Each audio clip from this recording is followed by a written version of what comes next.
Before you listen, I want you to think about one person. Someone whose voice you would recognize instantly. Someone you would trust without hesitation. Now imagine that voice calling you in the middle of the day, crying, asking for help. And imagine realizing, it isn't really them. This is not a fictional story. This is not a horror movie. This actually happened. And once you hear it, you may never trust a phone call the same way again. The voice sounded exactly like my mom. Not similar. Not close. Not almost right. Exact. The same slight hitch in her breath before she says my name. The same careful pacing, like she's choosing her words so she doesn't scare me. The same quiet strength underneath the emotion.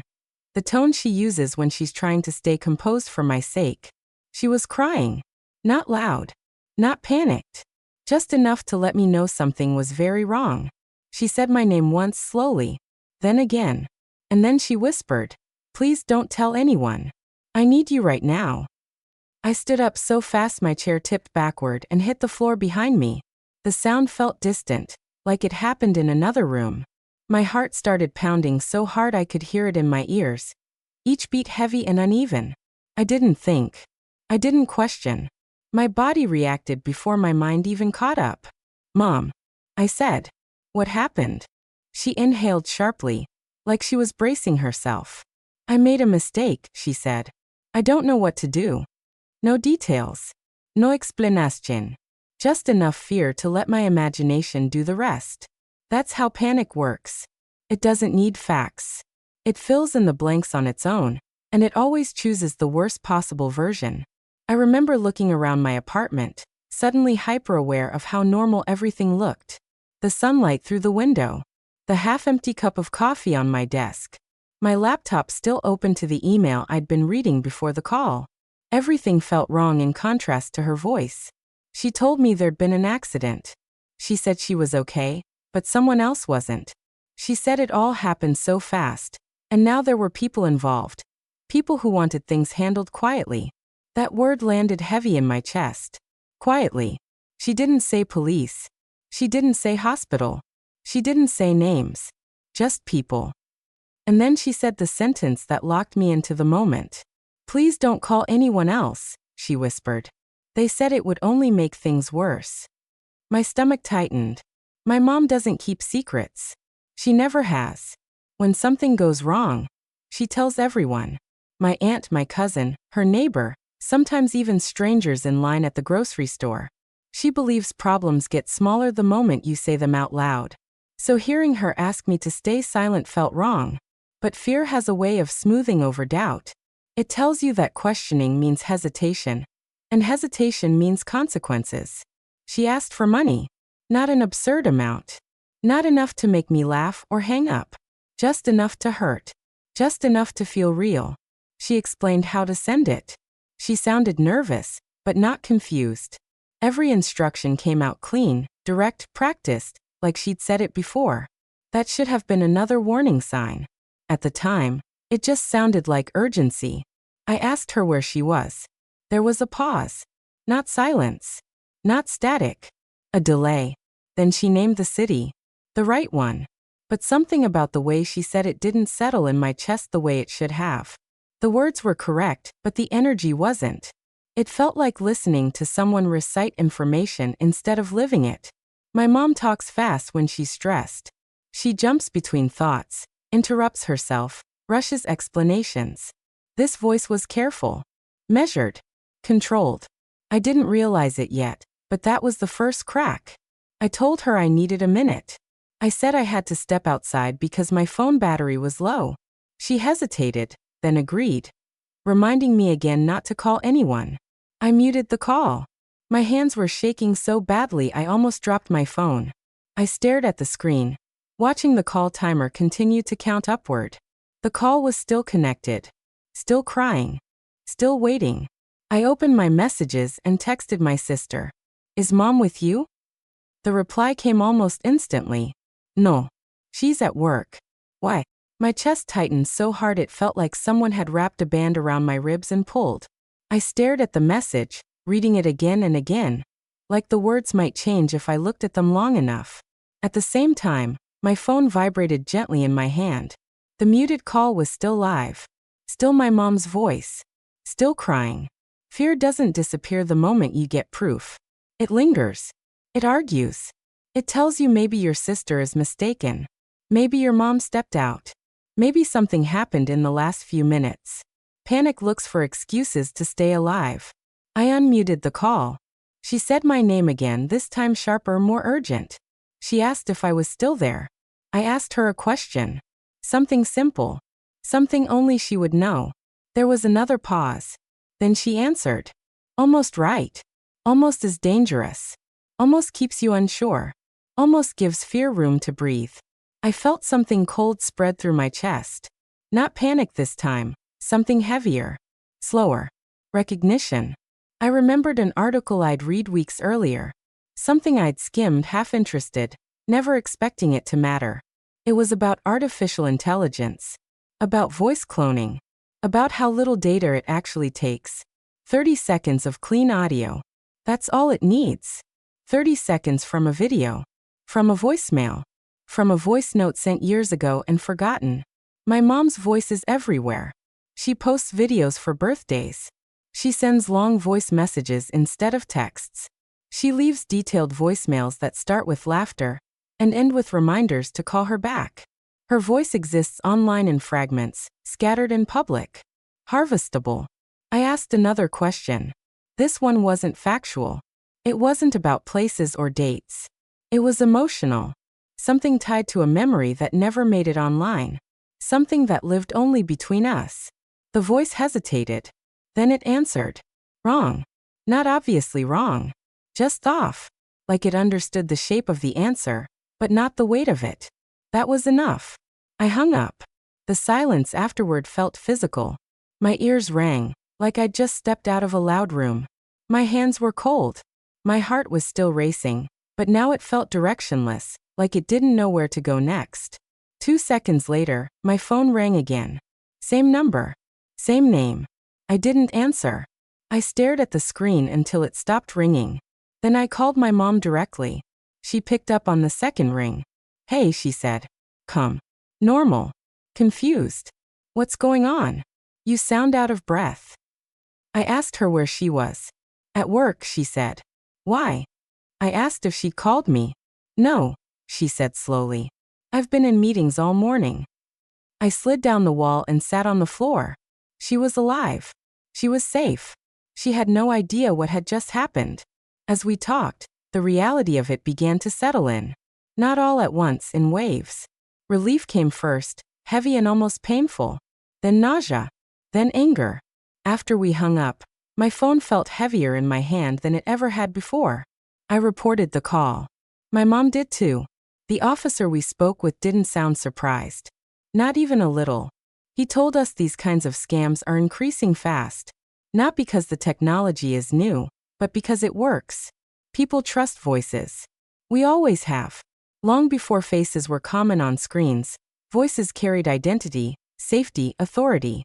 Hearing someone you love bypasses skepticism in a way no text message ever could. The scammers understand this. They create urgency. They isolate you. They keep the request believable. They don't need perfection. They just need panic. That night, I couldn't sleep. Every time I closed my eyes, I heard her voice again. The crying. The way she said my name. The quiet desperation that felt so real it still made my chest tighten hours later. I replayed the call in my head, over and over. Every pause. Every word. Every moment where I could have stopped it sooner. But that kind of thinking is a trap. These scams don't work because people are careless. They work because people are human. Fear narrows your focus. It tells you to act, not analyze. And when fear wears a familiar voice, it feels like instinct to obey. That's the part that stayed with me. Not the technology itself, but how easily it slipped past my defenses by pretending to be someone I trusted more than anyone else in the world. I kept thinking about how close it came. How, for a few minutes, I didn't question reality at all. How easily I could have followed the instructions if I hadn't paused, just long enough, to check. That pause changed everything. And I couldn't stop wondering how many people never get it. In the days after the call, Everything sounded different. Not just phone calls. Voices in general. I'd be standing in line at a store, half listening to someone talk behind me, and suddenly I'd feel my shoulders tense. The casual familiarity of voices, something I'd never thought about before, now felt exposed. Fragile. I realized how much of my sense of reality depended on sound. Faces can lie. Text can be fake. But voices? Voices always felt real. That illusion was gone. I started researching obsessively. Not out of curiosity, out of fear. I needed to understand what had happened, not in a vague way, but mechanically. I needed to know how close it really was, and whether there had been anything I could have done differently. What I found was worse than I expected. This wasn't a rare trick. It wasn't experimental. It wasn't even particularly sophisticated anymore. It was scalable. The more I read, the clearer the pattern became. These scams weren't chaotic. They followed a structure, a script refined through repetition.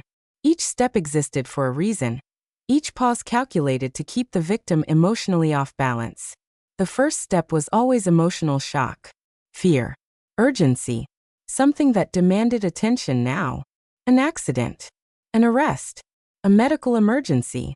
The details didn't matter as much as the feeling. Once fear took hold, logic became optional. The second step was isolation. Don't tell anyone.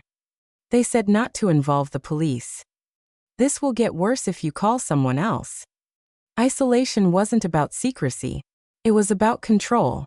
The moment you involve another person, the illusion cracks. Another voice enters the space. And suddenly the story has to hold up under pressure. So they removed that possibility early. The third step was plausibility. They never ask for millions. They never ask for anything absurd. They ask for an amount that fits the story. Just enough to solve the problem, just enough to feel temporary. Something you could imagine paying and then fixing later. The final step was urgency again. No time to think. No time to verify. Just act. Reading this didn't make me feel safer.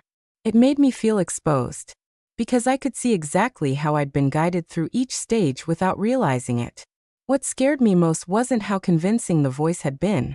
It was how little the voice actually had to do. The voice didn't need to be perfect. It just needed to open the door. My own fear did the rest. I talked to my mom about it again a few days later. She sounded shaken in a way I'd never heard before. Not scared of the call itself, but of the idea behind it. She kept saying the same thing. But it sounded like me. That sentence carried a kind of grief in it. Like something had been taken from her. Your voice feels personal. Intimate. It's not something you think of as public property. You don't imagine it being lifted, copied, and worn by someone else like a mask. She started deleting old voice messages, old videos, anything she could think of. It felt futile, but it gave her a sense of control, and sometimes that's enough to breathe again. I noticed something else too. After the call, I stopped answering unknown numbers. Then I stopped answering known ones as well. Every ring came with a split second of tension. A moment where my brain asked, "Is this real?" That hesitation changed how conversations started. Even with people I trusted, there was now a brief pause where I listened more carefully than before. Not to what they were saying, but to how they were saying it. Emotion became suspect.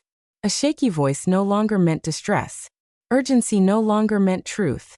That's a strange way to live. I found forums full of people who hadn't been as lucky. Parents who emptied savings accounts because they heard their child screaming in the background. Elderly couples who wired money after receiving a calm, authoritative call from someone who sounded like their grandson. People who did exactly what they'd always believed was right. They helped. Some of them described the moment they realized it was fake. Others never did. What haunted me were the small details they shared. The way the scammer used pet names. The way they mirrored speech patterns. The way they paused at exactly the right moments to sound overwhelmed. These weren't random criminals guessing. They were listening. They studied social media. They collected audio. They learned family dynamics from public posts, comments, birthday videos, and tagged photos. People share their lives online because it feels harmless. But context is power. A nickname tells you intimacy. A birthday tells you timing.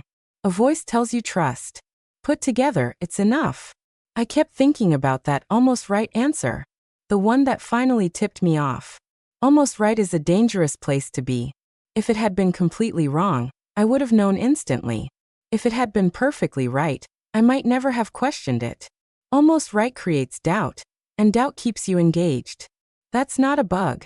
It's a feature. It gives the scammer time. It keeps you emotionally invested while your brain tries to resolve the inconsistency. You don't hang up because you're still hoping it makes sense. That's the space where they win. After a while, I realized something else. This wasn't just about fraud. It was about identity. For most of human history, identity was tied to presence. You had to be there to speak. A voice meant a body. A body meant accountability. That connection is gone now. A voice no longer guarantees a person. It guarantees only sound. Once I accepted that, something shifted. I stopped thinking of the call as a close call. I started thinking of it as a warning. A preview of what's coming. Technology doesn't move backward. Voices will get better. Emotions will get easier to fake. The tiny imperfections that saved me this time won't always be there. Which means we have to change instead. Not by becoming paranoid. Not by distrusting everyone. But by adding friction. My family agreed on a simple rule. If there's an emergency, we verify. We hang up and call back. We ask a private question. We switch to video. Not because we don't trust each other, but because trust now needs structure. That idea felt sad at first. Like something warm had been replaced with protocol. But over time, it started to feel like protection, not loss. Trust doesn't disappear. It adapts. Sometimes I replay the beginning of the call in my head. The exact moment when I answered without hesitation. The certainty I felt. The way my entire body responded before logic had a chance to speak.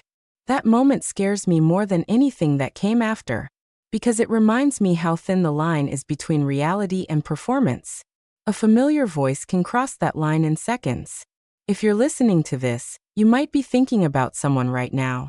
Someone who would answer that call without questioning it. Someone who would hear a familiar voice and move heaven and earth to help. Tell them this story. Not to scare them. Not to make them suspicious. But to give them a pause. A pause is powerful. A pause is the difference between reaction and choice. The next time a phone rings and a voice you love asks for help, that pause might be the only thing standing between you and a mistake you can't undo. And sometimes that's enough. That voice sounded exactly like my mom. And that's the scariest part. Not the technology. Not the scam. But how easily trust can be borrowed. Just by sounding familiar. The next time your phone rings, and someone you love sounds afraid, remember this story. Pause. Verify. Call back. Because sometimes, that one moment of hesitation is the only thing standing between you and a mistake you can't undo. If this story made you think of someone, send it to them. It might matter more than you think.